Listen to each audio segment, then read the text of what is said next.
சுமார் ஒரு 2 நாட்களுக்கு முன்னாடி Instagramல ரீல்ஸ ஸ்க்ரால் பண்ணிட்டு இருக்கும்போது, இந்த ஒரு வீடியோ கண்ல மாட்டுச்சு.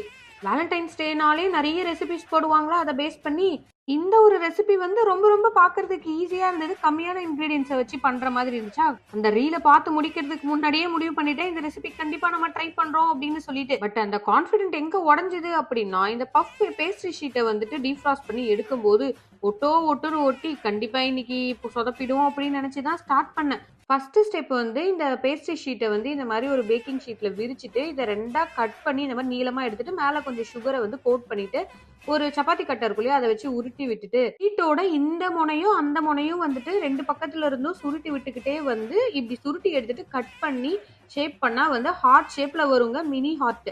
எனக்கு ஹார்ட் ஷேப் வந்துச்சா அப்டின்லாம் கேட்கக்கூடாது. அத வந்து நான் ரிசல்ட் எண்டுல சொல்றேன். ஓகே. இதுக்கு மேல இன்னும் கொஞ்சம் சுகர வந்து கோட் பண்ணிக்கணும். அதுக்கப்புறம் வந்துட்டு ஒரு 20 மினிட்ஸ் வந்து பேக் பண்ணி எடுக்கணும். ஒரு 380 டிகிரி ஃபாரன்ஹீட்ல வந்துட்டு பேக் பண்ணி எடுத்தோம் அப்படின்னா, சூப்பரான உண்மையிலேயே வந்துட்டு லிட்டில் ஹார்ட் பிஸ்கட் மாரியே டேஸ்ட் இருந்துச்சுங்க. சுட சுட இருந்துச்சு. அந்த வெயிட் பண்றதுக்கு கூட டைம் இல்லாம வந்து அத எடுத்து சாப்பிட ஆரம்பிச்சுட்டோம். இந்த ஷீட்ட பார்த்த உடனே எங்க அரசரும், இளவரசரும் சாக்லேட் பஃப் வேணும்னு ஒரே அடம். அதையுமே பண்ணி குடுத்துரலாம்னு சொல்லி ஃபைனலா வந்து இந்த மீதி இருந்த ஷீட்ல வந்துட்டு கொஞ்சம் உள்ள சாக்லேட்ட வச்சு மேல வந்து பட்டர பூசி, சூப்பரான ஒரு சாக்லேட் பஃப்மே ரெடி பண்ணி எடுத்துட்டேன்.